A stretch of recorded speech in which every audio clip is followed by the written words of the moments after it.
obviously this isn't a political podcast, but politics have a big swing in what happens to our daily lives. And one of those big things are taxes. Nobody wants to pay high taxes. Taxes come in all forms. And one of them is the form of a tariff. And, I've been pretty confident that that President Trump was using this as a negotiation, art of the deal type of thing to get fair trade back in the hands of the U.S. Instead of us getting ripped off. And one of the biggest countries that we've allowed, I'm not going to talk victim talk here. Look, every president have had the chance to fix this. They just don't. China's been the worst culprit of getting a better side of a deal on these things. And we are the number one consumer of Chinese goods across the board. Yep. So we have leverage, and many presidents might be thought of as good politicians. Our current president's not a good politician. He is a businessman. He is an excellent, outstanding businessman, and he looks at things through that lens, and that's important. He's not looking at it through like, well, does this make me look bad, good? Sure, he's got a big ego. Everybody knows that. But he's more interested in the result. He's a winner. He wants the U.S. to win, and this is what he's done.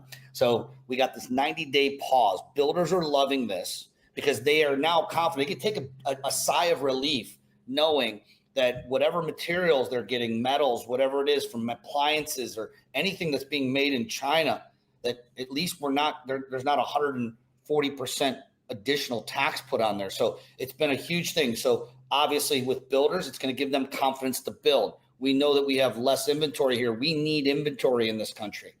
So that's a good thing. We want builders. We need builders to keep building. What about the consumers?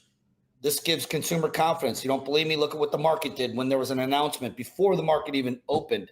So, it's really about a consumer sentiment of confidence. Because if we have confidence, that means buyers, let's say they're like, we really do need to move, honey, but gosh, I just don't know what's going to happen with all this. Maybe we should just stay put.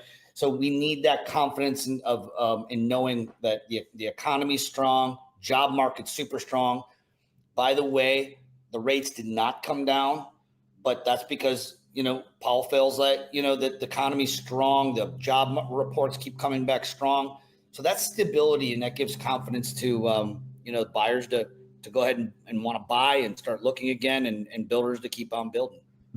Yeah, I agree. I mean, if I were a builder right now, I'd say, okay, I can continue my projects. I'm not going to it'll just stabilize for a little bit. So, because I think, before they would have passed all that cost on to the sellers and to the people or the buyers, the people that are buying. So I like it. It's got some confidence behind it. Yeah, I think that the thing too that I see with it, right, to your point, Tina, right, it keeps the projects going, therefore keeps the jobs going.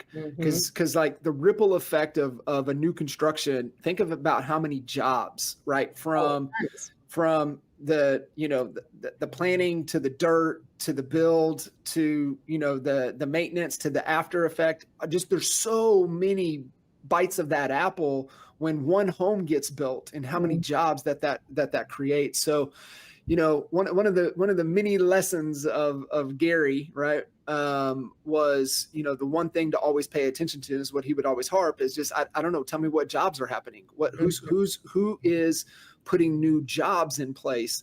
And that was the indicator for us being in a small military town, knowing, Goodyear only hires so many people each year, right? There's other plants and stuff like that. But what's Fort Sill doing, right? Are they are they creating more jobs, right? That would tell us how our market was going to shape out for the foreseeable future all around jobs. So that's what I love when I hear that and get excited about new homes going up. I have a question for you, Tina. In your market, you have a strong market where you're at right now. It's very desirable. People love moving there. Would you kind of break down, what would you say the percentage of new construction sales on your team? I mean, you're selling literally hundreds and hundreds, 1,000 homes a year, close to that anyway. I mean, it's a huge volume. What would you say like the new construction makes up? 700-800 homes a year. We looked at this stat. I don't know it exactly, but I would say that it's 20%, is new construction. So we do a lot of resale homes. Yes.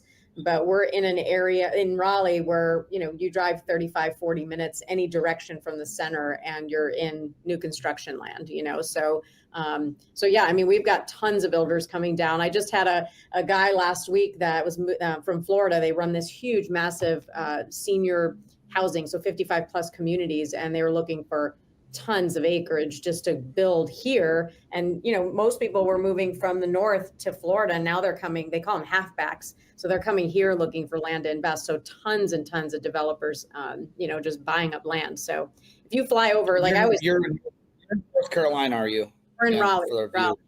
Yeah. Raleigh, yes. Raleigh, North Carolina. Awesome. So you think about flying over like Atlanta and you don't see many trees, and you fly over Raleigh and you feel like it's so, congested, but it's not. I mean, it's just literally a canopy of green still. So we've got a plenty to build, plenty of room.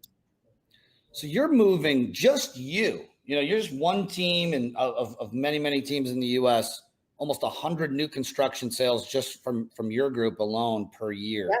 And we just recently, I don't know if builders are looking for an elevated level of service, but we have 4 different builders that reached out. So we have a 56 unit development coming. We've got 24 units coming, over $1 million, townhouses. Like all of a sudden we're getting all this attention from builders, and it's like, well, this is cool. So wow. Really we're looking, so we opened Caul Group New Homes Division because of it. And, I would love to get into that game like Mr. Andrew Franklin down in Houston or Dallas. Yeah. I mean, it's because you have the attention and that's what they want. And, builders are only as loyal to the person that can bring them the attention so they can turn their money. And when you understand the game that they play, you can play the game right along with them. And they need us now more than they have in the last 5 years. So being able to really step in there, I mean, New construction was, it was a critical part of our business, and the development phases and everything that we did towards the end of our time in Lawton was really heavy around dealing with builders and the way they think and the way, it's how I survived 07, 08, and 09 is I latched on to a builder and I became his errand boy and I did everything for him. And so, I got it. I understood the really deep inner workings. And so seeing a pause right here, this is a good thing for the builders and the builder community. Heck yeah. Yeah. And I remember, when we were interviewing with, the different builders, they came in and they said, we want stone cold killers. Like they were like looking for salespeople because they've, a lot of us have coasted, 2019, 2020, 2021, like you didn't really need to do much to sell a home. And I think they've felt the difference, and they're looking for professional salespeople. And we have we have 45 agents on our team, so we can operationalize the marketing piece of it for them. And I think they love that piece. Yeah, they do. They love that. They love that, and they love the attention. Exactly. I love it. So 95% of the funnels we build for our agents, the lead generation funnels, that Braden kicks out, is the new construction funnel. Mm-hmm. Yep. The idea came back in, I think, 20 or 21, maybe it was 19, maybe it was 2020, when the inventory levels were so low that buyers were just giving up. They're like, I'm just tired of looking at homes. I'm tired of writing 5 offers, getting beat out in multiples. And they were going to new construction for certainty. They knew they went and signed a contract with a builder. At least they wouldn't have to be battling over that house with 3 other buyers, 6 other buyers. So that's all we've been building. Even today, we are probably kicking out 20 to 30 per week new construction funnels for our agents. We're just building them out, and it's the lowest cost per lead. Shouldn't even be giving this out, but we're giving it all away today. Lowest cost per lead.